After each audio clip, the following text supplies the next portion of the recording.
എല്ലാവർക്കും SS world അക്കാദമിയുടെ പുതുവത്സരാശംസകൾ. ഇന്നത്തെ ക്ലാസ്സിൽ നമ്മൾ ഡിസ്കസ് ചെയ്യാൻ പോകുന്നത് HSA സോഷ്യൽ സയൻസ് പരീക്ഷയുടെ part B module 4 Indian economy development economics public finance Kerala economy. ഈ ഒരു ഭാഗവുമായി ബന്ധപ്പെട്ടിട്ടുള്ള കഴിഞ്ഞ വർഷം ചോദിച്ചിട്ടുള്ള പ്രീവിയസ് ക്വസ്റ്റ്യൻ പേപ്പർ, അതിൻ്റെ എക്സ്പ്ലനേഷനും അതുപോലെ തന്നെ സിലബസുമാണ് ഇന്നത്തെ ക്ലാസ്സിൽ നമ്മൾ ഡിസ്കസ് ചെയ്യാൻ പോകുന്നത്. അതിനു മുന്നേ നമ്മുടെ HSA സോഷ്യൽ സയൻസിൻ്റെ സിലബസ് അനുസരിച്ചുകൊണ്ടുള്ള ക്ലാസ്സുകൾ നമ്മൾ സ്റ്റാർട്ട് ചെയ്യുകയാണ് ജനുവരി മുതൽ. അപ്പോൾ കോഴ്സിൽ ജോയിൻ ചെയ്യാൻ താല്പര്യമുള്ള ആളുകൾ താഴെ കാണുന്ന ഈ നമ്പറിൽ കോൺടാക്ട് ചെയ്യുക. 8129529102 8129529102 എന്ന വാട്സപ്പ് നമ്പറിൽ നിങ്ങൾ നിങ്ങളുടെ പേരും ജില്ലയും നിങ്ങൾ മെസ്സേജ് അയക്കുക. നിങ്ങൾക്ക് കോഴ്സിനെ കുറിച്ചുള്ള പൂർണ്ണ വിവരങ്ങൾ അവിടെ അവൈലബിൾ ആയിരിക്കും. നമ്മുടെ കോഴ്സിനെ കുറിച്ച് പറയുകയാണെങ്കിൽ കോഴ്സ് യൂട്യൂബ് പ്രൈവറ്റ് വീഡിയോ ആയിട്ടായിരിക്കും ഈ ക്ലാസ്സുകൾ ഉണ്ടാവുക. ഒരു സെപ്പറേറ്റ് ടെലഗ്രാം ചാനൽ ഉണ്ടായിരിക്കും. കോഴ്സ് ഫീ അടച്ച് ജോയിൻ ചെയ്ത ആളുകൾക്ക് അതിൽ വളരെ കൃത്യമായി കൊണ്ട് തന്നെ ക്ലാസ്സുകൾ, സിലബസ് അനുസരിച്ചുള്ള ക്ലാസ്സുകൾ, അതിൻ്റെ വീഡിയോ ക്ലാസ്, അതിൻ്റെ PPT നോട്ട്, അതിൻ്റെ തന്നെ PDF പ്രിൻ്റ് എടുക്കാവുന്ന രൂപത്തിലുള്ള PDF നോട്ടുകളൊക്കെ ഇവിടെ അവൈലബിൾ ആയിരിക്കും. മോഡൽ ക്വസ്റ്റ്യൻസ് ഒക്കെ നമ്മുടെ എക്സാം വരെ ക്ലാസ്സുകൾ നമ്മൾ ഷെഡ്യൂൾ ചെയ്തിട്ടുണ്ട്. അപ്പോൾ കോഴ്സിനെ കുറിച്ചുള്ള വിവരങ്ങൾ അറിയാൻ വേണ്ടി ഈ നമ്പറിൽ കോൺടാക്ട് ചെയ്യാം. നമുക്ക് നേരെ നമ്മുടെ സിലബസിൻ്റെ ഭാഗത്തേക്ക് പോകാം. 10 മാർക്കിൻ്റെ ചോദ്യമാണ് മൊഡ്യൂൾ 4 നിന്നും ചോദിച്ചിട്ടുള്ളത്. മൊഡ്യൂൾ 3യും എക്കണോമിക്സ് ആണ്. നമ്മൾ കഴിഞ്ഞ ക്ലാസ്സിൽ ഡിസ്കഷൻ ചെയ്തിട്ടുണ്ടായിരുന്നു. അപ്പോൾ അതിൻ്റെ ക്വസ്റ്റ്യൻ പേപ്പർ ഡിസ്കഷൻ കാണാത്ത ആളുകളൊക്കെ താഴെ ഇതിൻ്റെ ലിങ്കിൽ കൊടുത്തിട്ടുണ്ട്. ക്ലാസ്സിൻ്റെ ഡീറ്റെയിൽസ് അതുപോലെ തന്നെ ടെലഗ്രാം ചാനലിൻ്റെ ലിങ്കൊക്കെ നിങ്ങൾക്ക് ഇതിൻ്റെ ഡിസ്ക്രിപ്ഷനിൽ അവൈലബിൾ ആണ്. അതിൽ ജോയിൻ ചെയ്ത് ടെലഗ്രാം ചാനലിൽ നമ്മുടെ ടെലഗ്രാം ചാനലിൽ ജോയിൻ ചെയ്യാം. ഓക്കെ, അപ്പോൾ നമുക്ക് വളരെ പെട്ടെന്ന് കഴിഞ്ഞ സിലബസ്, നമ്മുടെ സിലബസിൻ്റെ ഭാഗം അതേപോലെ ക്വസ്റ്റ്യൻ പേപ്പർ ഡിസ്കസ് ചെയ്യാം. Overview of Indian economy, economic planning, 5-year plans in India, major development issues, poverty, inequality, unemployment, concept of human development, measures of development, PQLI, HDI, physical quality life index, HDI, concept of sustainable development, structure of taxes and expenditure of the government, concept of federal finance, development experience of Kerala, demographic transition, gender issues, migration and urbanization. അപ്പോൾ ഇത്രേ ടോപ്പിക്കുകളാണ് നമുക്ക് module 4ൻ്റെ അണ്ടറിൽ വരുന്നത്. ഈ ഭാഗങ്ങളെ കുറിച്ചുള്ള വ്യക്തമായിട്ടുള്ള ക്ലാസ്സുകളൊക്കെ നമ്മുടെ ചാനലിൽ ഉടൻ ആരംഭിക്കുന്നതാണ്. സിലബസ് അനുസരിച്ചുകൊണ്ട് ഇതിൻ്റെയൊക്കെ മോഡൽ ക്വസ്റ്റ്യൻ പേപ്പറും നമ്മൾ ഡിസ്കസ് ചെയ്യുന്നതാണ്. അപ്പോൾ ഇനി നമ്മൾ ഡിസ്കസ് ചെയ്യാൻ പോകുന്നത് കഴിഞ്ഞ പ്രാവശ്യം ചോദിച്ചിട്ടുള്ള question paper 2022-020/2022 question paper code A. അതിൽ 51ാമത്തെ ചോദ്യം മുതൽ 60ാമത്തെ ചോദ്യം വരെ നമ്മുടെ ഇന്ത്യൻ ഇക്കോണമി, ഈ മൊഡ്യൂൾ 4മായി ബന്ധപ്പെട്ട ചോദ്യങ്ങളാണ്. അപ്പോൾ ഇവിടെ ക്വസ്റ്റ്യൻ പേപ്പർ നമ്മൾ നോക്കുമ്പോൾ ഇവിടെ സ്റ്റേറ്റ്മെന്റ് രീതിയിലുള്ള ചോദ്യങ്ങൾ ഇവിടുന്ന് വന്നിട്ടില്ല എന്നുണ്ടെങ്കിലും, പക്ഷെ ഇവിടെ ഡേറ്റ ബേസ് ചെയ്തിട്ടുള്ള ചോദ്യങ്ങളാണ് കൂടുതലായിട്ടും ഇവിടെ വന്നിട്ടുള്ളത്. നിങ്ങൾ നോക്കുക, ഫസ്റ്റ് ക്വസ്റ്റ്യൻ തന്നെ ലക്ഷ്യം വെച്ച വളർച്ചാ നിരക്കിനേക്കാൾ ഉയർന്ന സാമ്പത്തിക വളർച്ച നേടിയ പഞ്ചവത്സര പദ്ധതി. അപ്പോൾ 5-year പ്ലാൻ എന്നാണ് ചോദ്യം വന്നിട്ടുള്ളത്. അപ്പോൾ ഇതിന്റെ ആൻസർ ഓപ്ഷൻ ബി, 2ാം പഞ്ചവത്സര പദ്ധതിയാണ് ഇതിന്റെ ആൻസർ. ഓക്കെ, അപ്പോൾ നമുക്ക് വളരെ പെട്ടെന്ന് തന്നെ പഞ്ചവത്സര പദ്ധതികൾ, അതിന്റെ വർഷം, അവർ ലക്ഷ്യം വെച്ചത് എത്രയാണ്, കൈവരിച്ചത്, ഇതിന്റെ ലക്ഷ്യം, ഇത് വളരെ പ്രധാനപ്പെട്ട ഒരു ഡേറ്റയാണ് ഇവിടെ കൊടുത്തിട്ടുള്ളത്. അപ്പോൾ നമുക്ക് പഞ്ചവത്സര പദ്ധതിയുടെ കാലയളവൊക്കെ ഇവിടെ കൊടുത്തിട്ടുണ്ട്. അതൊക്കെ വായിച്ചു നോക്കുക. 1951 മുതൽ 56 വരെ ലക്ഷ്യം വെച്ചത് 2.1% വളർച്ച കൈവരിച്ചത് 3.6%. അതിന്റെ ലക്ഷ്യം എന്തായിരുന്നു? കാർഷിക മേഖലയുടെ സമഗ്ര വികസനം. 2ാം പഞ്ചവത്സര പദ്ധതി 56-61 4.5 എയിം ചെയ്തു, അവർ അറ്റൈൻ ചെയ്തത് 4.21%. വ്യവസായിക വിപ്ലവമാണ്. അങ്ങനെ 61-66 5.6%, 2.72% അവിടെ അവർക്ക് നേടിയെടുക്കാൻ സാധിച്ചത്. 3ാമത്തെ പഞ്ചവത്സര പദ്ധതി ലക്ഷ്യം എന്തായിരുന്നു? ഭക്ഷ്യ സ്വയം പര്യാപ്തത, സമ്പദ്ഘടനയുടെ സ്വയം പര്യാപ്തത. അപ്പൊ ഇതൊന്ന് പോസ് അടിച്ചിട്ട് ഇതൊക്കെ ഒന്ന് വായിച്ചു നോക്കുക. ഓരോ പഞ്ചവത്സര പദ്ധതിയും അതിൻ്റെ കാലയളവ്, അത് ലക്ഷ്യം വെച്ചത് എത്രയാണ്, അത് കൈവരിച്ച നേട്ടം. ഓക്കെ, അങ്ങനെ ഓരോ പഞ്ചവത്സര പദ്ധതിയുടെയും കൃത്യമായിട്ടുള്ള ഏതെല്ലാം അവരുടെ ലക്ഷ്യങ്ങളെ കുറിച്ചൊക്കെ കൂടെ പറയുന്നുണ്ട്. കാർഷിക മേഖലയുടെ സമഗ്ര വികസനമായിരുന്നു 1ാമത്തത്. 2ാമത്തത് വ്യവസായിക വികസനം. 3 ഭക്ഷ്യ സ്വയം പര്യാപ്തത, സമ്പദ്ഘടനയുടെ സ്വയം പര്യാപ്തത. സ്ഥിരതയോടുകൂടിയ സാമ്പത്തിക വളർച്ച, സ്വാശ്രയത്വം, സെൽഫ് സഫിഷ്യൻസി. ദാരിദ്ര്യ നിർമ്മാർജ്ജനം, പോവർട്ടി അലിവിയേഷൻ. 5ാമത്തത് കാർഷിക വ്യവസായ മേഖല അടിസ്ഥാന സൗകര്യങ്ങൾ മെച്ചപ്പെടുത്തൽ, ആധുനികവൽക്കരണം, തൊഴിലവസരങ്ങളുടെ വർധനവ്, മാനവ ശേഷി വികസനം, ഗ്രാമീണ വികസനവും വികേന്ദ്രീകൃത ആസൂത്രണവും, മൂലധന നിക്ഷേപം വർദ്ധിപ്പിക്കുക, മുഴുവൻ ജനവിഭാഗങ്ങളുടെയും സമഗ്ര വികസനം. 12ാമത്തെ പഞ്ചവത്സര പദ്ധതിയുടെ ലക്ഷ്യമായിരുന്നു ഏത്? സുസ്ഥിര വികസനം. ഓക്കെ, അപ്പൊ നമുക്ക് ഇതൊന്നുകൂടി നോക്കാം. ഈ പഞ്ചവത്സര പദ്ധതിയിലെ വർഷങ്ങൾ പഠിച്ചു വെക്കാൻ ഒരു വളരെ ഈസി ആയിട്ടുള്ള ഒരു രീതിയുണ്ട്. ഇവിടെ നമുക്ക് എല്ലാവർക്കും അറിയാം 5 വർഷത്തെ ഗ്യാപ്പാണ് പഞ്ചവത്സര പദ്ധതികൾ. 51 തുടങ്ങി കഴിഞ്ഞാൽ പിന്നെ 5 വർഷം, 56 അങ്ങനെ ഒരു ഗ്യാപ്പ് ഉണ്ട്. 56, 61, 61, 66 ഈ ഒരു പാറ്റേണിലാണ് പോകുന്നതെങ്കിൽ വലിയ ബുദ്ധിമുട്ടൊന്നുമില്ല. ഫസ്റ്റത്തെ മാത്രം പഠിച്ചു വെച്ചാൽ മതി. പക്ഷെ ഇവിടെ ഇടക്ക് വെച്ചിട്ട് എന്ത് ചെയ്യുന്നുണ്ട്, ചില ഗ്യാപ്പുകൾ വരുന്നുണ്ട്. പ്ലാൻ ഹോളിഡേസ് എന്നൊക്കെ പറഞ്ഞുകൊണ്ടുള്ള ഗ്യാപ്പുകൾ അവിടെ വരുന്നുണ്ട്. അപ്പൊ അത് ഏതെല്ലാം വർഷങ്ങൾക്ക് ശേഷമാണ്? അതിനൊരു പാറ്റേൺ ഉണ്ട്. 3, 5, 7 എന്നുള്ളത് ഓർത്ത് വെക്കുക. ഇപ്പോ പഞ്ചവത്സര പദ്ധതി 1 മുതൽ 12 വരെ ഉള്ളതിൽ 3, 5, 7. അപ്പോ മൂന്നാമത്തെ പഞ്ചവത്സര പദ്ധതി കണ്ടൊരു ഗ്യാപ്പ് ഉണ്ട്, 5-ാമത്തെ പഞ്ചവത്സര പദ്ധതി കണ്ട് ഗ്യാപ്പ് ഉണ്ട്, 7-ാമത്തെ പഞ്ചവത്സര പദ്ധതി. അപ്പൊ നമുക്കൊരു കറക്റ്റ് ഒരു ഓർഡർ ഇവിടെ കിട്ടുന്നുണ്ട്. 3, 5, 7 ഗ്യാപ്പ് വരുന്ന എവിടെയാണ്? 3-ലും 5-ലും 7-ലാണ്. അപ്പോ 1951 മുതൽ നിങ്ങൾ നോക്കുക, 66 കുറേ പ്രശ്നമല്ല. 51, 56, 56, 61, 61, 66 മൂന്നെണ്ണം കഴിഞ്ഞു. മൂന്നെണ്ണം കഴിഞ്ഞിട്ട് പിന്നെ 69-ലാണ് എന്ത് ചെയ്യുന്നത്, പഞ്ചവത്സര പദ്ധതി സ്റ്റാർട്ട് ചെയ്യുന്നത്. അപ്പൊ 3 വർഷം കഴിഞ്ഞ് 3 പഞ്ചവത്സര പദ്ധതി കഴിഞ്ഞാൽ പിന്നെ 3 വർഷം കഴിഞ്ഞിട്ടാണ് എന്തുള്ളത്, ഒരു പ്ലാൻ ഹോളിഡേ അവിടെ വന്നിട്ടുള്ളത്. അങ്ങനെ 69, 74, പിന്നെ 74, 79 5 വർഷം ഒക്കെയാണ്. എന്നാൽ 5-ാമത്തെ പഞ്ചവത്സര പദ്ധതി കഴിയുമ്പോൾ 1 വർഷത്തെ ഗ്യാപ്പ് അവിടെ വന്നിട്ടുണ്ട്. അപ്പോൾ 5 കഴിയുമ്പോൾ 1 വർഷത്തെ ഒരു ഗ്യാപ്പ് അവിടെ വരുന്നു. പിന്നെ 6-ാമത്തെ പഞ്ചവത്സര പദ്ധതി ഓക്കെ, അവിടെ പ്രശ്നങ്ങളൊന്നുമില്ല. എന്നാൽ 6-ാമത്തെ പഞ്ചവത്സര പദ്ധതി കഴിയുമ്പോൾ 80, 85 കഴിയുമ്പോൾ ഒരു 2 വർഷത്തെ ഗ്യാപ്പ് അവിടെ വന്നിട്ടുണ്ട്. പിന്നെ 8-ാമത്തെ പഞ്ചവത്സര പദ്ധതി ഒന്നും പ്രശ്നമൊന്നുമില്ല. എങ്ങനെയാണ്? 7-ാമത്തെ പഞ്ചവത്സര പദ്ധതി കഴിഞ്ഞിട്ടുണ്ടോ, 7-ാമത്തെ പഞ്ചവത്സര പദ്ധതി കഴിഞ്ഞിട്ട് അവിടെ ഒരു 2 വർഷത്തെ ഗ്യാപ്പ് അവിടെ ഉണ്ട്. അപ്പോൾ അതേപോലെ നിങ്ങൾ നോക്കുക, 6-ഉം 7-ഉം 80, 85, 7-ാമത്തത് 85, 90, പിന്നെ 8-ാമത്തെ പഞ്ചവത്സര പദ്ധതി എത്തുമ്പോൾ 7 കഴിഞ്ഞിട്ട് അവിടെ 2 വർഷത്തെ ഗ്യാപ്പ് അവിടെ കൊടുത്തിട്ടുണ്ട്. അപ്പൊ ഇത് പഠിച്ചു വെക്കാനൊരു ഈസി ആയിട്ടുള്ള ഒരു കോഡ് ഇവിടെ കൊടുത്തിട്ടുണ്ട്. ആദ്യം മനസ്സിലാക്കേണ്ടത് 1 മുതൽ 12 വരെ, 3-ാമത്തെയും 5-ാമത്തെയും 7-ാമത്തെയും അവിടെ ഞാൻ റൗണ്ട് ചെയ്തിട്ടുണ്ട്.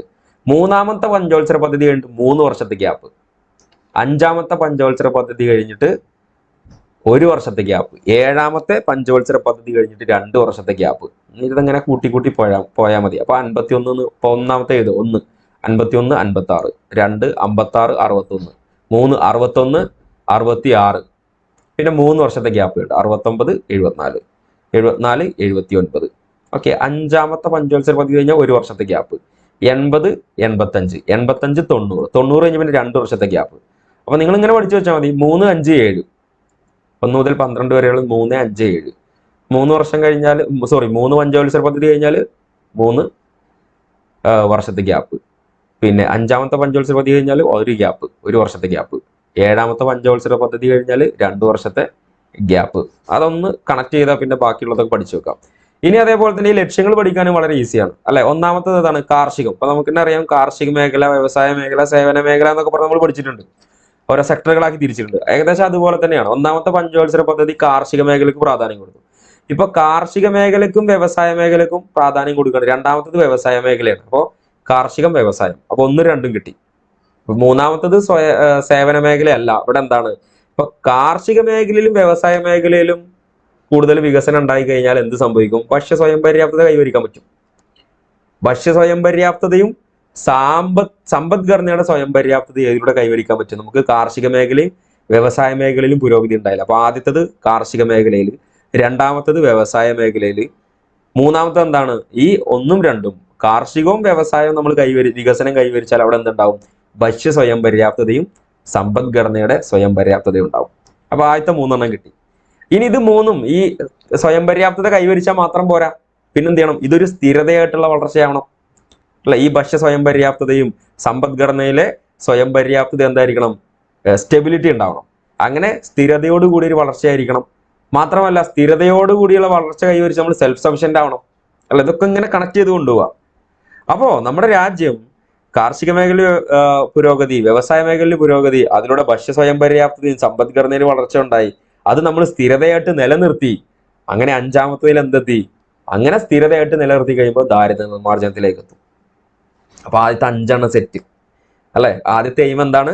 കാർഷിക മേഖലയുടെ സമഗ്ര വികസനം. 2-ാമത്തത് വ്യവസായിക വികസനം. ഇത് രണ്ടും ഉണ്ടായി കഴിഞ്ഞാൽ എന്ത് ചെയ്യും? രാജ്യത്ത് ഭക്ഷ്യ സ്വയം പര്യാപ്തത, സമ്പദ്ഘടനയുടെ സ്വയം പര്യാപ്തത ഉണ്ടാവും അല്ല. ഇത് ഞാൻ കണക്ട് ചെയ്യാൻ വേണ്ടി പറയാണ്. ഇത് ലക്ഷ്യങ്ങളാണ്.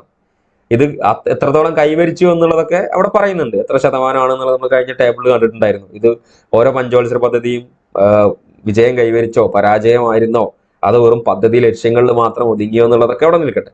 അപ്പൊ ഇവിടെ ഇത് നമ്മൾ പഠിക്കാൻ വേണ്ടിയിട്ടാണ് നമ്മളിത് കണക്ട് ആക്കുന്നത്. അങ്ങനെ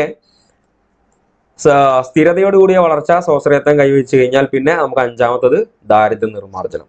അപ്പോ ആദ്യത്തെ 5 എന്തായിട്ടുണ്ട്, ഇതൊരു സെറ്റായിട്ട് നമ്മൾ മനസ്സിലാക്കുക. പിന്നെ നമ്മൾ തിരിച്ചു വരികയാണ്. ദാരിദ്ര്യ നിർമ്മാർജ്ജനം കഴിഞ്ഞാൽ പിന്നെ എന്ത് ചെയ്യണം, ഇതൊക്കെ പിന്നെയും റീസ്റ്റാർട്ട് ചെയ്യണം. നിങ്ങൾ നോക്കുക, പിന്നത്തെ 6ാമത്തെ പഞ്ചവത്സര പദ്ധതി ലക്ഷ്യം കാർഷിക വ്യവസായ മേഖലയുടെ അടിസ്ഥാന സൗകര്യം മെച്ചപ്പെടുത്തുക. നമ്മൾ 1ഉം 2ഉം കണ്ടു, കാർഷിക മേഖല വികസനം, വ്യവസായ മേഖല വികസനം. ഇത് ഇനി 6ലേക്ക് എത്തുമ്പോൾ എന്ത് ചെയ്യാണ്, കാർഷിക മേഖലയും വ്യവസായ മേഖലയും നമ്മൾ എന്ത് ചെയ്യാൻ കൊണ്ടുവരികയാണ്, ട്രഡീഷണൽ മെത്തേഡൊക്കെ ഒഴിവാക്കിയിട്ട് ട്രഡീഷണൽ മെത്തേഡിൽ നിന്നും മാറ്റങ്ങൾ സംഭവിച്ചിട്ടുണ്ട്. അതിന്റെ അടിസ്ഥാന സൗകര്യങ്ങൾ മെച്ചപ്പെടുത്തുക, അതിന്റെ ഇൻഫ്രാസ്ട്രക്ചർ ഡെവലപ്മെന്റ്, അതിൽ കൂടുതൽ ഡെവലപ്മെന്റ് കൊണ്ടുവരിക, അങ്ങനെ കൂടുതൽ ഉൽപ്പാദിപ്പിക്കാൻ നോക്കുക. മാത്രമല്ല നിങ്ങൾ 7ാമത്തത് നോക്കൂ, ഈ ഒരു അടിസ്ഥാന സൗകര്യങ്ങൾ മെച്ചപ്പെടുത്തിയാൽ പോരാ, അവിടെ എന്തും കൊണ്ടുവരണം, ആധുനികവൽക്കരണം കൊണ്ടുവരണം. എന്നിട്ട് കാർഷിക മേഖല, വ്യവസായ മേഖല എന്ത് വേണം, തൊഴിലവസരങ്ങളും കാണാം അല്ലെ. ആധുനികവൽക്കരണം, തൊഴിലവസരങ്ങളും 7ാമത്തെ പഞ്ചവത്സര പദ്ധതി. അങ്ങനെ ആധുനികവൽക്കരണവും തൊഴിലവസരങ്ങളൊക്കെ വർദ്ധിച്ചു കഴിഞ്ഞാൽ രാജ്യത്ത് എന്തുണ്ടാവും, മാനവ ശേഷി വികസനം ഉണ്ടാവും അല്ലെ. ഹ്യൂമൻ ഡെവലപ്മെന്റ്, മാനവശേഷി വികസനം ഏതാണ്, 8ാമത്തെ പഞ്ചവത്സര പദ്ധതി. പിന്നെന്ത് ചെയ്യണം, ഈ മാനവശേഷി വികസനം എങ്ങോട്ട് കണക്ട് ചെയ്യുക, ഇത് മനുഷ്യരിലും ഓരോ ആളിലേക്കും മാത്രമല്ല, അത് എന്ത് ചെയ്യണം, ഗ്രാമങ്ങളിലേക്കും, ഗ്രാമീണ വികസനവും. അത് ഒരു ശക്തമായിട്ടുള്ള ഗ്രാമങ്ങളിൽ നിന്ന് രാജ്യത്തിന്റെ ഏറ്റവും ഭരണ തലത്തിലേക്ക്, ലോ ലെവലിൽ നിന്ന് ടോപ്പിലേക്ക് അല്ലെ, വികേന്ദ്രീകൃത ആസൂത്രണം. ഗ്രാമത്തിൽ നിന്നും ഏറ്റവും നമ്മുടെ രാജ്യത്തിന്റെ കേന്ദ്ര ഭരണ ഭാഗങ്ങളിലേക്ക് എന്ത് ചെയ്യണം, ഇത് വികസിപ്പിക്കണം. നമ്മുടെ ലക്ഷ്യം ഏതാണ്, ഗ്രാമീണ വികസനവും വികേന്ദ്രീകൃത ആസൂത്രണം, 9ാമത്തെ പഞ്ചവത്സര പദ്ധതി. ഇനി ഇതിലൊക്കെ കൂടുതൽ വളർച്ച കൈവരിക്കണമെങ്കിൽ എന്ത് വേണം, ഈ ഗ്രാമീണ വികസനവും വികേന്ദ്രീകൃത ആസൂത്രണമൊക്കെ നടപ്പിലാക്കണം എന്നുണ്ടെങ്കിൽ നമ്മുടെ രാജ്യത്ത് മൂലധന നിക്ഷേപം വർദ്ധിപ്പിക്കണം. അങ്ങനെ മൂലധന നിക്ഷേപം വർദ്ധിപ്പിച്ചാൽ എന്ത് സംഭവിക്കും, മുഴുവൻ ജനവിഭാഗങ്ങളുടെയും സമഗ്ര വികസനം ഉണ്ടാവും. അങ്ങനെ മുഴുവൻ ജനവിഭാഗങ്ങളുടെയും സമഗ്ര വികസനം ഉണ്ടാകുമ്പോൾ സുസ്ഥിര വികസനത്തിലേക്ക് എത്തും. അപ്പൊ അതൊന്നുകൂടി നിങ്ങൾ നോക്കുക, ഇത് ഇങ്ങനെ ഒന്ന് മനസ്സിലാക്കി നോക്കുക. ആദ്യം കാർഷിക മേഖല വികസനം, വ്യവസായ മേഖലയിൽ വികസനം, അത് എന്ത് ചെയ്യണം, അത് സ്ഥിരതയോട് ഭക്ഷ്യ സ്വയം പര്യാപ്തത കൈവരിക്കുക. ഈ രണ്ടിലും വികസനം ഉണ്ടായ ഭക്ഷ്യ സ്വയം പര്യാപ്തത ഉണ്ടായാൽ മാത്രം പോരാ, സമ്പദ്ഘടനയുടെ സ്വയം പര്യാപ്തത. 4ാമത്തത് എന്ത് ചെയ്യുക, ഈ പര്യാപ്തതകളൊക്കെ സ്ഥിരതയോടുകൂടിയുള്ള വളർച്ചയും സ്വാശ്രയത്വം രാജ്യത്ത് ഉണ്ടാവണം, സെൽഫ് സഫിഷ്യൻസി. എന്നാൽ ദാരിദ്ര്യ നിർമ്മാർജ്ജനം എന്ത് ചെയ്യാൻ പറ്റും, നമുക്ക് സാധിക്കും. അങ്ങനെ 5. പിന്നെ നമ്മുടെ കാർഷിക വ്യവസായ മേഖല അടിസ്ഥാന സൗകര്യം മെച്ചപ്പെടുത്തുക, ആധുനികവൽക്കരണം, തൊഴിലാളികളുടെ വർധനവ്, അത് മാനവശേഷി വികസനത്തിലേക്ക് എത്തുന്നു. അത് പിന്നെ ഗ്രാമീണ വികസനവും വികേന്ദ്രീകൃത ആസൂത്രണവും ലക്ഷ്യം വെക്കുന്നു. അതിനുവേണ്ടി മൂലധന നിക്ഷേപം വർദ്ധിപ്പിക്കണം, മുഴുവൻ ജനവിഭാഗങ്ങളുടെ സമഗ്ര വികസനം, സുസ്ഥിര വികസനം. ഇത് ഇങ്ങനെ മനസ്സിലാക്കിയിട്ട് ഒരു 3, 4, 5 പ്രാവശ്യം വായിച്ചു കഴിഞ്ഞാൽ വളരെ ഈസി ആയിട്ട് നമുക്ക് എന്ത് കിട്ടും, നമ്മുടെ ഓരോ പഞ്ചവത്സര പദ്ധതിയുടെയും ലക്ഷ്യങ്ങൾ കിട്ടും. വളരെ പ്രധാനപ്പെട്ടതാണ്.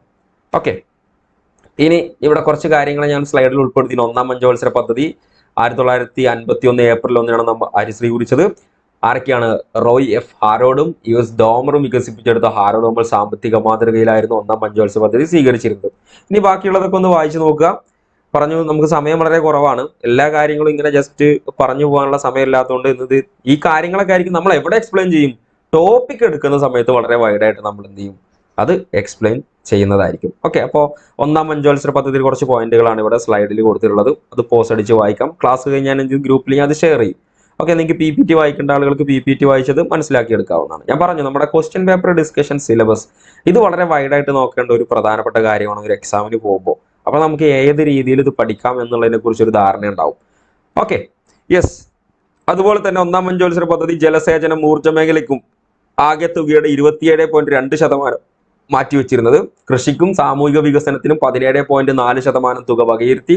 വാർത്താവിനിമയത്തിനും ഗതാഗത മേഖലയ്ക്കുമായി 24%, വ്യവസായ മേഖലയ്ക്ക് 8%മാണ് നീക്കിവെച്ചത് എന്ന് 1ാമത്തെ പഞ്ചവത്സര പദ്ധതിയിൽ.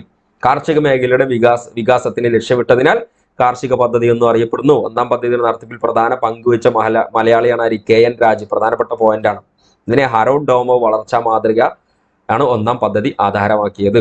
കൃഷിക്കും ജലസേചനത്തിനും വൈദ്യുതീകരണത്തിനും പ്രാമുഖ്യം കൽപ്പിച്ചു. ദാമോദർ വാലി പദ്ധതി, ബഗ്രാനങ്കൽ, ഹിരാക്കുണ്ട് എന്നിവയുടെ നിർമ്മാണം 1ാം പദ്ധതി കാലത്തായിരുന്നു. അങ്ങനെ ഈ 1ാം പദ്ധതി കാലത്ത് ബഗ്രാനങ്കൽ അണക്കെട്ടിന്റെ ഉദ്ഘാടന ചടങ്ങിൽ നെഹ്റു പറയുന്നുണ്ട്, അണക്കെട്ടുകൾ ഇന്ത്യയുടെ വികസനത്തിന്റെ മഹാക്ഷേത്രങ്ങളാണ്. പ്രധാനപ്പെട്ട ഒരു പോയിന്റാണ്. ഇത് ആരാണ് പറഞ്ഞതെന്ന് ചോദിക്കും. ഇത് ഏത് പഞ്ചവത്സര പദ്ധതി കാലത്താണ് പറഞ്ഞത്? ഒന്നാം പഞ്ചവത്സര പദ്ധതി കാലത്ത് ബക്രാനങ്കൽ അണക്കെട്ടിന്റെ ഉദ്ഘാടന ചടങ്ങിൽ നെഹ്റുവിന്റെ വാക്കുകളാണ് ഇത്. അണക്കെട്ടുകൾ ഇന്ത്യയുടെ വികസനത്തിന്റെ മഹാക്ഷേത്രങ്ങളാണ്. ഈ ചോദ്യം ഇങ്ങനെ ചോദിക്കാം, നെഹ്റു അണക്കെട്ടുകൾ ഇന്ത്യയുടെ വികസനത്തിന്റെ മഹാക്ഷേത്രങ്ങളാണെന്ന് ഏത് അണക്കെട്ടിന്റെ ഉദ്ഘാടന ചടങ്ങിലാണ് പറഞ്ഞത്? എങ്ങനെയും വരാലോ, ബക്രാനങ്കൽ അണക്കെട്ടിന്റെ. അങ്ങനെ ചോദിച്ചാൽ ചിലപ്പോൾ ഓപ്ഷൻ വരുമ്പോൾ നമ്മൾ ചിലപ്പോൾ കൺഫ്യൂഷൻ വരും. ഇവിടെ ബക്രാനങ്കൽ, ഹിരാക്കുണ്ട് നേരത്തെ പറഞ്ഞല്ലോ, ബക്രാനങ്കൽ പദ്ധതി, ഹിരാക്കുണ്ട്, ദാമോദർ വാലി, ഇതൊക്കെ ഓപ്ഷനിലൊന്നും ചിലപ്പോൾ നമുക്ക് കിളിവാറും. അപ്പൊ ഇതൊക്കെ ശരിക്കും പഠിച്ചു വെക്കുക. ഓക്കെ. സാമൂഹിക വികസന പദ്ധതികൾക്ക് തുടക്കം കുറിച്ചതും ഒന്നാം പദ്ധതി കാലത്താണ്. അങ്ങനെ ലക്ഷ്യമിട്ടത് 2.1%, കൈവരിച്ചത് 3.6% ആയിരുന്നു. ഓക്കെ. കമ്മ്യൂണിറ്റി ഡെവലപ്മെന്റ് പ്രോഗ്രാം, കുടുംബാസൂത്രണം എന്നിവയൊക്കെ ഇവിടെ ആരംഭിച്ചു 1952-ലാണ്. നാഷണൽ എക്സ്റ്റൻസീവ് സർവീസ് 1953 ആണ് ആരംഭിച്ചത്. രണ്ടാം പദ്ധതി വ്യവസായ മേഖലയായിരുന്നു. പൊതുമേഖലയിൽ ഊന്നിയ ദ്രുതഗതിയിലുള്ള വ്യവസായവൽക്കരണമായിരുന്നു ഈ പദ്ധതിയുടെ ലക്ഷ്യം. PC മഹലനോബിസ് തയ്യാറാക്കിയ മാതൃകയാണ് രണ്ടാം പദ്ധതിക്ക് അടിസ്ഥാനമായത്. അതുകൊണ്ട് ഇതിനെ വ്യവസായ പദ്ധതി, മഹലനോബിസ് പദ്ധതി എന്നല്ല രണ്ടാം പദ്ധതി അറിയപ്പെടുന്നു. 1955-ലെ കോൺഗ്രസ് ആവടി സമ്മേളനത്തിൽ അംഗീകരിച്ച സോഷ്യലിസ്റ്റ് സമൂഹത്തെ വാർത്തെടുക്കുക എന്ന ഉദ്ദേശവും ഇതിനുണ്ടായിരുന്നു, രണ്ടാം പദ്ധതിക്ക് ഉണ്ടായിരുന്നു. ബിലായ് റഷ്യൻ സഹായത്തോടെ, ഇതും പ്രധാനപ്പെട്ടതാണ്. ദുർഗാപൂർ ബ്രിട്ടന്റെ സഹായത്തോടെ, റൂർക്കേല ജർമ്മനിയുടെ സഹായത്തോടെ എന്നിവിടങ്ങളിലായി 5 ഇരുമ്പുരുക്ക് വ്യവസായശാലകൾ ആരംഭിച്ചു. ഓക്കെ, ഇതൊക്കെ നമ്മൾ വിശദീകരിക്കും. തൊഴിലില്ലായ്മ കുറക്കുക, ദേശീയ വരുമാനം ഉയർത്തുക എന്നിവ രണ്ടാം പഞ്ചവത്സര പദ്ധതിയുടെ ഉപലക്ഷ്യങ്ങളായിരുന്നു. കൽക്കരിയുടെ ഉൽപാദനം വർദ്ധിച്ചു. വടക്ക് കിഴക്കൻ സംസ്ഥാനങ്ങൾ കൂടുതൽ റെയിൽവേ പാതകൾ ആരംഭിച്ചു. Tata institute of fundamental research, atomic energy commission എന്നീ ഗവേഷണ സ്ഥാപനങ്ങൾ ആരംഭിച്ചതും ഈ കാലയളവിലാണ്. 4200 കോടി രൂപ പദ്ധതിക്ക് വകയിരുത്തിയത്. ലക്ഷ്യമിട്ട വളർച്ചയ്ക്ക് 4.5%, കൈവരിച്ചത് 4.2% ആയിരുന്നു. ഓക്കെ. ഇനി 9ാം പഞ്ചവത്സര പദ്ധതി. ഇതിനെ ജനകീയ പദ്ധതി എന്നും വിശേഷിപ്പിക്കുന്നുണ്ട്. സ്വാതന്ത്ര്യത്തിന്റെ 50ാം വാർഷികത്തിലാണ് 9ാം പദ്ധതി ആവിഷ്കരിച്ചത്. 9ാം പഞ്ചവത്സര പദ്ധതി 50ാം വാർഷികത്തിലാണ്. അതൊക്കെ ഒരു ചോദ്യം കേട്ടോ. 50ാം വാർഷികം ആഘോഷിച്ചത് ഏത് പഞ്ചവത്സര പദ്ധതി കാലത്താണ്? സ്വാതന്ത്ര്യത്തിന്റെ. അത് 9ാം പഞ്ചവത്സര പദ്ധതി കാലത്താണ്. ഓക്കെ. അടൽ ബിഹാരി വാജ്പേയി എന്ന അന്നത്തെ ഇന്ത്യയുടെ പ്രധാനമന്ത്രി ദ്രുതഗതിയിലുള്ള സാമ്പത്തിക വളർച്ചയും സാമൂഹിക നീതിയുമായിരുന്നു പദ്ധതി മുഖ്യമായി ലക്ഷ്യമിട്ടത്. ചരിത്രപരമായ അസമത്വം, ജാതി വിവേചനം ഇല്ലാതാക്കുന്നതിന് പരിഗണന നൽകിയ പദ്ധതിയായിരുന്നു 9ാം പദ്ധതി. കോമൺ മിനിമം പ്രോഗ്രാം ലക്ഷ്യത്തിലെത്തുക, ദെൻ കാർഷിക മേഖലയിൽ നിശ്ചയം വർദ്ധിപ്പിക്കുക എന്നിവയായിരുന്നു ലക്ഷ്യങ്ങൾ. അപ്പൊ ഇതിന്റെ ലക്ഷ്യങ്ങളെ കൂടെ കൊടുത്തിട്ടുണ്ട്. അതൊക്കെ ഒന്ന് പോസ് ചെയ്ത് വായിച്ചു നോക്കുക. ഇതൊക്കെയായിരുന്നു ലക്ഷ്യങ്ങൾ. ഓക്കെ, പോസ് അടിച്ചത് വായിച്ചു നോക്കുക. ഇതിന്റെ നോട്ട് നിങ്ങൾക്ക് ഷെയർ ചെയ്ത് തരുന്നതാണ്. 11ാം പദ്ധതി എല്ലാവരെയും ഉൾക്കൊള്ളിച്ചുകൊണ്ടുള്ള വളർച്ച, ഇൻക്ലൂസീവ് ഗ്രോത്ത് എന്നാണ് 11ാം പദ്ധതിയുടെ പ്രഖ്യാപിത ലക്ഷ്യം. 7 കോടി പുതിയ തൊഴിലവസരങ്ങൾ സൃഷ്ടിക്കുക, ദാരിദ്ര്യം 10% കുറക്കുക, ജനസംഖ്യ വളർച്ചാ നിരക്ക് കുറക്കുക എന്നിവയെല്ലാം ഈ പദ്ധതിയുടെ ലക്ഷ്യങ്ങളായിരുന്നു. ഇന്ത്യയുടെ വിദ്യാഭ്യാസ പദ്ധതി എന്നറിയപ്പെടുന്ന പദ്ധതിയാണ് 11ാം പഞ്ചവത്സര പദ്ധതി. വിദ്യാഭ്യാസ മേഖലയുടെ സമഗ്ര വികസനത്തിന് ഊന്നൽ നൽകിയ ഈ പദ്ധതി വിഹിതത്തിന്റെ 20% ഇതിന് വകയിരുത്തിയത്. അങ്ങനെ സാമ്പത്തിക വിദഗ്ധൻ കൂടിയായ മൻമോഹൻ സിംഗ് പ്രധാനമന്ത്രിയായിരിക്കെ ആരംഭിച്ച പദ്ധതിയാണ് ഇത് 11ാം പദ്ധതി. ഓക്കെ. യെസ്, മൻമോഹൻ സിംഗുമായി ബന്ധപ്പെട്ടൊക്കെ നമ്മൾ കൂടുതൽ കാര്യങ്ങൾ പഠിച്ചു വെക്കേണ്ടതുണ്ട്. ഈ അടുത്താണ് മരണപ്പെട്ടത്. അപ്പോൾ അദ്ദേഹവുമായി ബന്ധപ്പെട്ടുള്ള ഒരുപാട് ഫാക്ട്സുകൾ ഇപ്പോൾ പത്രങ്ങളിലൊക്കെ വരുന്നുണ്ട്. അദ്ദേഹവുമായി ബന്ധപ്പെട്ട ഡോക്യുമെന്ററികളൊക്കെ പഠിച്ചു വെക്കുക. അദ്ദേഹം നമ്മുടെ ഇന്ത്യയിൽ ഏതെല്ലാം വികസന പദ്ധതികൾ ഇന്ത്യയിൽ അദ്ദേഹം കൊണ്ടുവന്നിട്ടുണ്ട്, അതിന്റെ വർഷങ്ങൾ, അങ്ങനെയുള്ള അദ്ദേഹവുമായി ബന്ധപ്പെട്ടിട്ടുള്ള നമ്മുടെ സിലബസ് റിലേറ്റ് ചെയ്തിട്ടുള്ള കാര്യങ്ങളൊക്കെ എന്ത് ചെയ്യുക, നമ്മൾ പഠിച്ചു വെക്കേണ്ടത്. അതൊക്കെ നമ്മൾ സെപ്പറേറ്റ് ആയിട്ട് നമ്മൾ ഡിസ്കസ് ചെയ്യുന്നതാണ് ആ കാര്യങ്ങളൊക്കെ. ഓക്കെ. യെസ്, പദ്ധതിയുടെ ലക്ഷ്യങ്ങളിവിടെ കൊടുത്തിട്ടുണ്ട്, വായിച്ചു നോക്കുക. പോസ് ചെയ്ത് വായിച്ചു നോക്കുക. നമ്മൾ പറഞ്ഞു ഇപ്പൊ കൂടുതൽ എക്സ്പ്ലെയിൻ ചെയ്യുന്നില്ല, ഒക്കെ സിലബസ് അനുസരിച്ച് ടോപ്പിക്കിൽ നമ്മൾ എക്സ്പ്ലെയിൻ ചെയ്യും. ഫലം നിങ്ങൾ നോക്കുക. ഫലങ്ങൾ ഒക്കെ 8% സാമ്പത്തിക വളർച്ച കൈവരിച്ചു. കാർഷിക മേഖലയിൽ 3.7% വളർച്ച, വ്യവസായ മേഖലയിൽ 7.2%, സേവന മേഖലയിൽ 9.7% വളർച്ച കൈവരിച്ചു. ഓക്കെ. ഞാൻ പറഞ്ഞു ഈ Indian economy module 4 India Kerala economy public finance, ഈ ടോപ്പിക്കിൽ നിന്നും ഡേറ്റ ബേസ് ചെയ്തുള്ള ചോദ്യങ്ങളാണ് വന്നിട്ടുള്ളത്. ഓക്കെ, ഡേറ്റ ബേസ് ചെയ്തുള്ള ചോദ്യം നിങ്ങൾ നോക്കുക. അടുത്ത ഒരു ഡേറ്റ ബേസ് ചെയ്തുള്ള രണ്ടാമത്തെ ചോദ്യം, താഴെ കൊടുത്തിരിക്കുന്നവയിൽ ഏറ്റവും കുറഞ്ഞ തൊഴിലില്ലായ്മ നിരക്കുള്ള സംസ്ഥാനം. ഏറ്റവും കുറഞ്ഞത് ഏതാണ്? താഴെ കൊടുത്തിരിക്കുന്നതിൽ ഏറ്റവും കുറഞ്ഞ തൊഴിലില്ലായ്മ നിരക്കുള്ള സംസ്ഥാനം ഹിമാചൽ പ്രദേശ്. ഓക്കെ, ഇവിടെ കുറച്ച് കാര്യം നോക്കാം. 11.1% തൊഴിലില്ലായ്മ നിരക്കുമായി ലക്ഷദ്വീപാണ് പട്ടികയിൽ ഒന്നാം സ്ഥാനത്ത് നിൽക്കുന്നത്. ഗോവയിലെ തൊഴിലില്ലായ്മ നിരക്ക് എത്രയാണ്? 9.7%. ഇന്ത്യൻ സംസ്ഥാനങ്ങളിൽ ഏറ്റവും ഉയർന്നത് ഏതാണ്? ഗോവയിലെ തൊഴിലില്ലായ്മ നിരക്ക് എത്രയാണ്? 9.7%. ഇത് ഇന്ത്യൻ സംസ്ഥാനങ്ങൾ ഏറ്റവും ഉയർന്നതാണ് ഗോവ. മറ്റേ കേന്ദ്രഭരണ പ്രദേശം അവിടെ കൂട്ടുമ്പോൾ ലക്ഷദ്വീപാണ് ഉയർന്നത് 11.1 നിരക്കിൽ ഒന്നാം സ്ഥാനത്ത് നിൽക്കുന്നത്.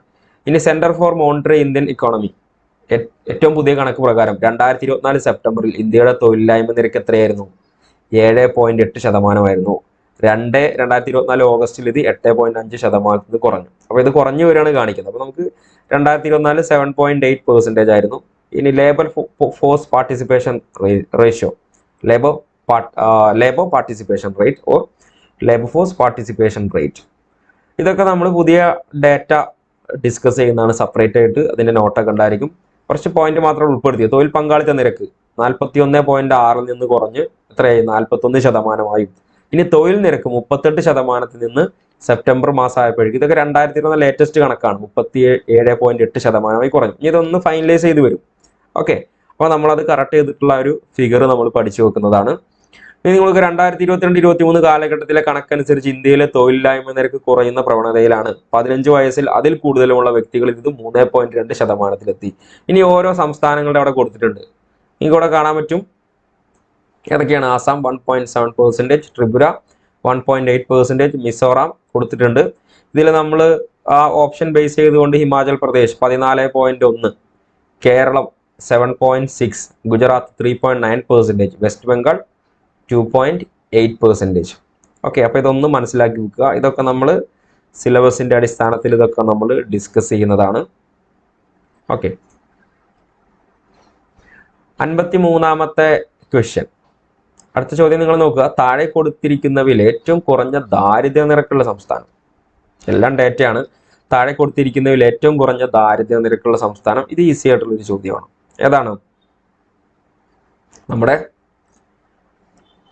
കേരളമാണ് ഇതിന്റെ ആൻസർ. താഴെ കൊടുത്തിരിക്കുന്നതിൽ ഏറ്റവും കുറഞ്ഞ ദാരിദ്ര്യ നിരക്കുള്ള സംസ്ഥാനം കേരളം.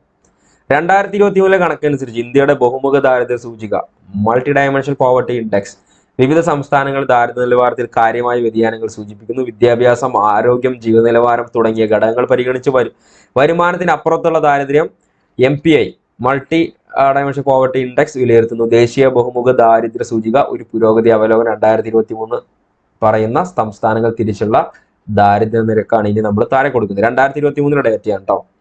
നമുക്ക് ഏറ്റവും കൂടുതൽ എവിടെയാണ്? ബീഹാറിലാണ് 33.76%. ബാക്കിയൊക്കെ അവിടെ കൊടുത്തിട്ടുണ്ട്.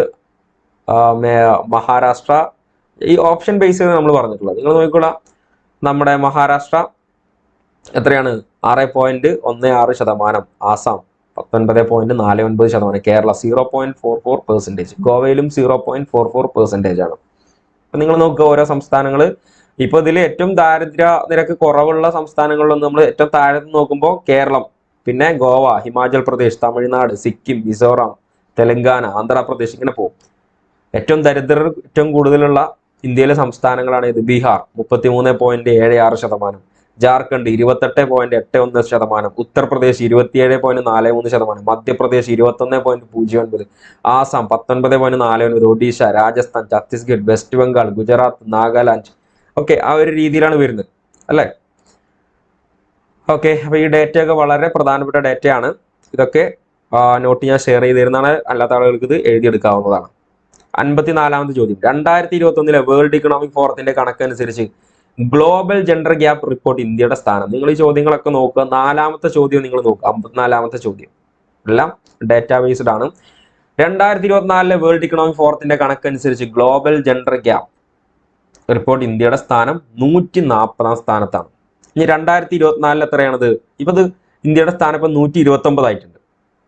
2023 ഇത് 2024 129ഉം 2023 127 ആയിരുന്നു. അപ്പൊ ഇതിങ്ങനെ നമുക്കവിടെ ഒരു പുരോഗതി കാണിക്കുന്നുണ്ട്. ഇപ്പൊ 2021 അത് 140 ഉള്ളത് ഇപ്പൊ 2024 എത്രയായി? 129. അപ്പൊ 23, 24 പഠിച്ചു വെക്കുക. കൺഫ്യൂഷൻ വരും ഈ ചോദ്യങ്ങളൊക്കെ. ഓപ്ഷൻ ഇതൊക്കെ തന്നെ ആയിരിക്കും.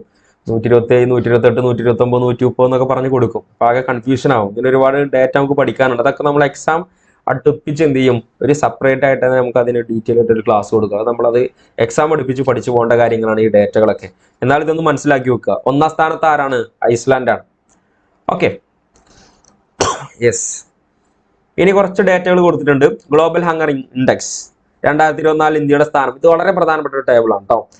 ഗ്ലോബൽ ഹങ്കർ ഇൻഡെക്സ് 105 സ്ഥാനത്താണ്. ഗ്ലോബൽ പീസ് ഇൻഡെക്സ് 116 സ്ഥാനത്ത്. World happiness report 126.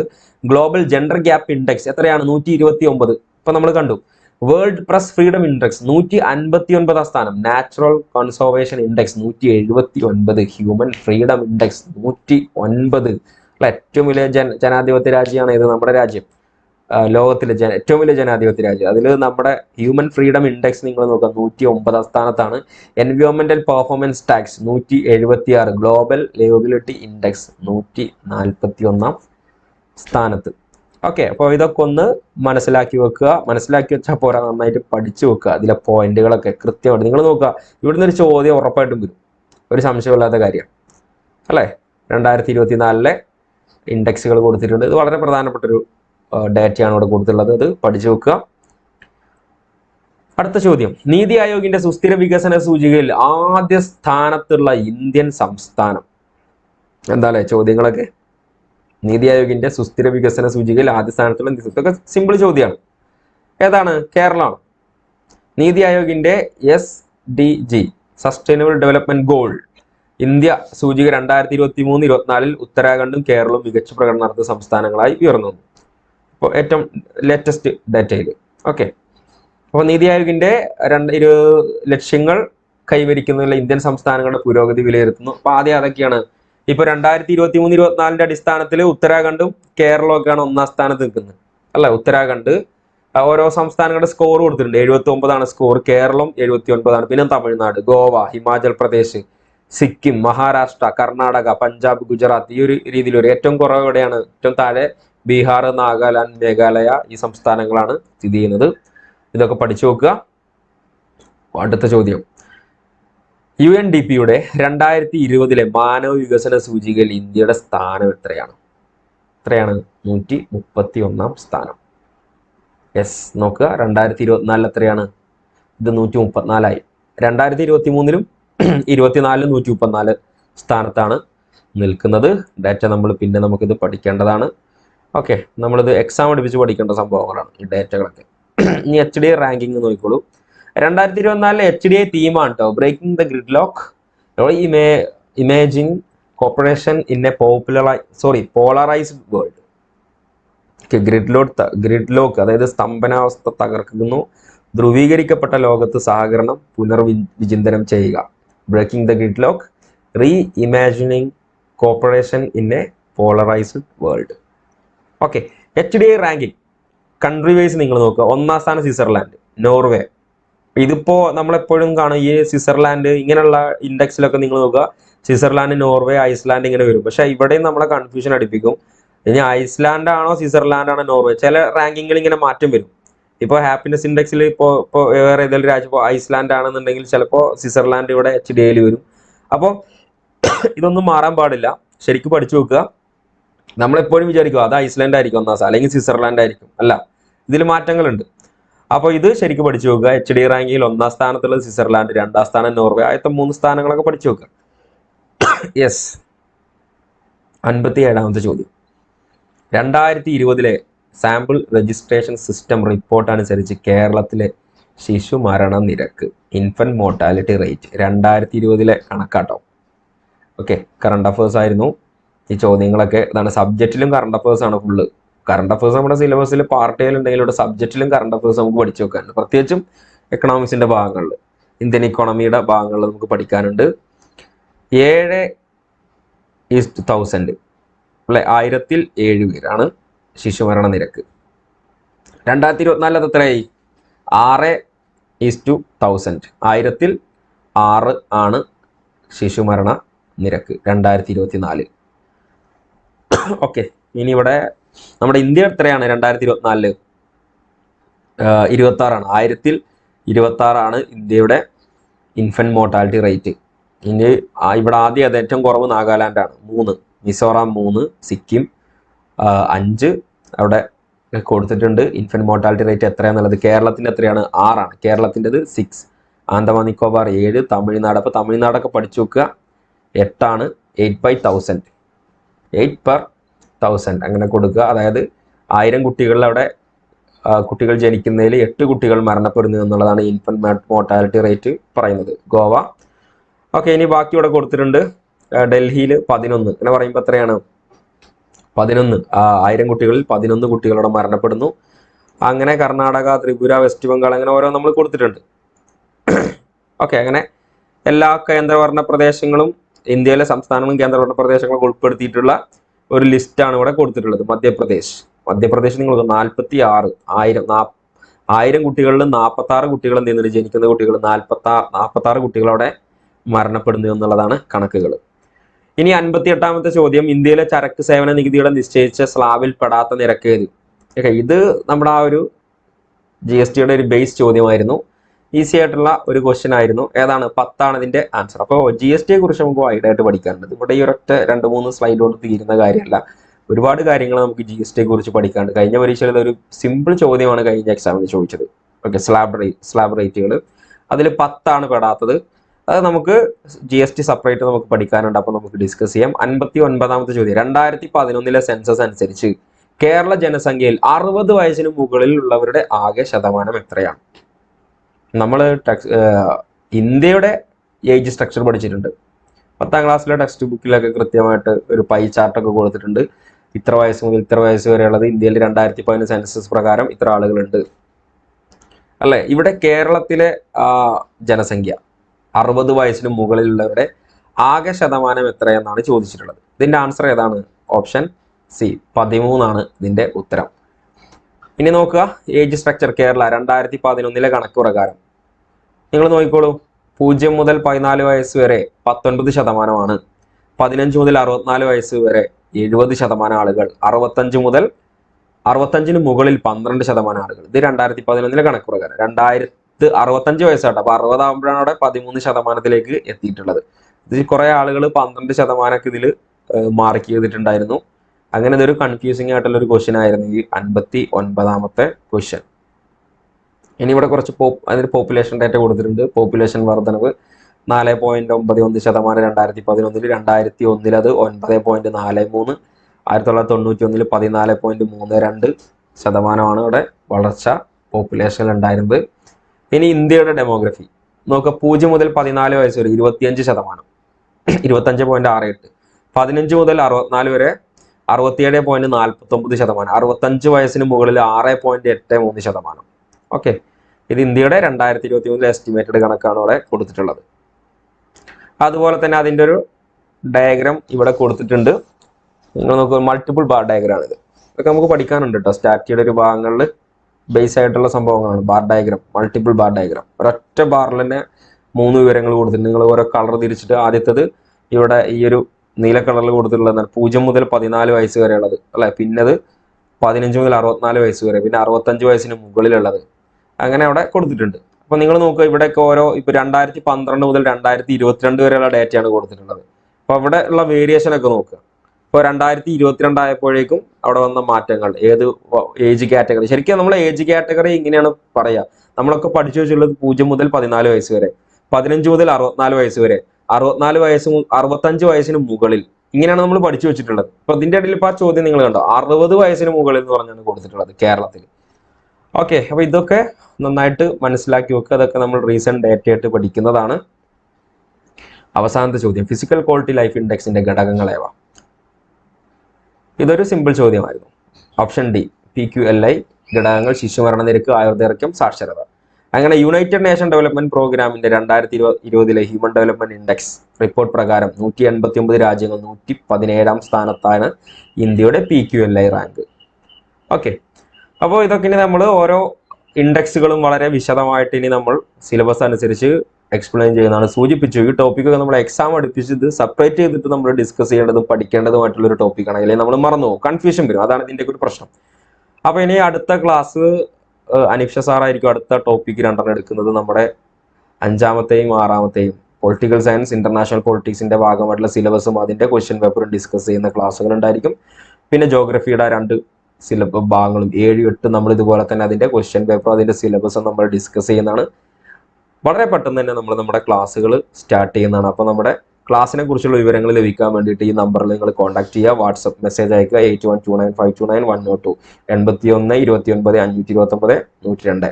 ഓക്കെ, +91 കൊടുത്തുള്ളത് വിദേശ രാജ്യങ്ങളിലെ ആളുകൾക്ക് കോൺടാക്ട് ചെയ്യണമെന്നുണ്ടെങ്കിൽ അങ്ങനെ കോൺടാക്ട് ചെയ്ത് നിങ്ങൾക്ക് വാട്സപ്പിൽ കോൺടാക്ട് ചെയ്യാവുന്നതാണ്. അപ്പോൾ കോഴ്സിനെ കുറിച്ചുള്ള പൂർണ്ണ വിവരങ്ങൾ നിങ്ങൾക്ക് അവിടെ ലഭിക്കുന്നതാണ്. സൂചിപ്പിച്ച പോലെ തന്നെ മറ്റുള്ള ആപ്പുകളെ പോലെ വലിയൊരു ഫീ ഒന്നും നമ്മളിവിടെ ചാർജ് ചെയ്യുന്നില്ല. നിങ്ങൾക്ക് അഫോർഡ് ചെയ്യാൻ പറ്റുന്നൊരു ഫീ തന്നെയാണ് നമ്മളിവിടെ കോഴ്സിന് ചാർജ് ചെയ്തിട്ടുള്ളത്. കോഴ്സിൽ ജോയിൻ ചെയ്ത് കഴിഞ്ഞാൽ സെപ്പറേറ്റ് ഒരു ടെലഗ്രാം ചാനൽ പ്രൈവറ്റ് ആയിട്ടുണ്ടായിരിക്കും. ആ ടെലഗ്രാം ചാനൽ നിങ്ങൾക്ക് കറക്റ്റ് സിലബസ് അനുസരിച്ചുള്ള എല്ലാ ഇൻഫർമേഷനും അവിടെ കിട്ടുന്നതാണ്. അതിന്റെ ക്ലാസ്സും നമ്മൾ പഠിച്ച് തന്നെ പോകും. സൂചിപ്പിച്ച പോലെ അത്യാവശ്യം ഈ പറയുന്ന പോലെ തന്നെ നന്നായിട്ട് പഠിക്കും എന്ന് പ്രിപ്പയർ ചെയ്യും എന്നുള്ള ആളുകൾ മാത്രം എന്ത് ചെയ്താൽ മതി, കോഴ്സിൽ ജോയിൻ ചെയ്താൽ മതി. അല്ലാതെ വെറുതെ ക്യാഷ് കളയേണ്ട ആവശ്യമൊന്നുമില്ല. അപ്പോൾ നന്നായിട്ട് എല്ലാവരും എന്ത് ചെയ്യുക, പ്രിപ്പയർ വരാൻ പോകുന്ന 2025 നമ്മുടെ എക്സാമിന്റെ പ്രിപ്പറേഷനുമായി ബന്ധപ്പെട്ടിട്ട് നമ്മളത് മാറ്റിവെക്കുക. ഇപ്പോൾ ജോലി ചെയ്യുന്ന ആളുകളാണെങ്കിലും ബാക്കിയുള്ള പഠിക്കാനായിട്ടുള്ള സമയം കണ്ടെത്തുക. അങ്ങനെ എല്ലാവർക്കും നല്ലൊരു വർഷം 2025 ആശംസിക്കുന്നു. Okay, thank you.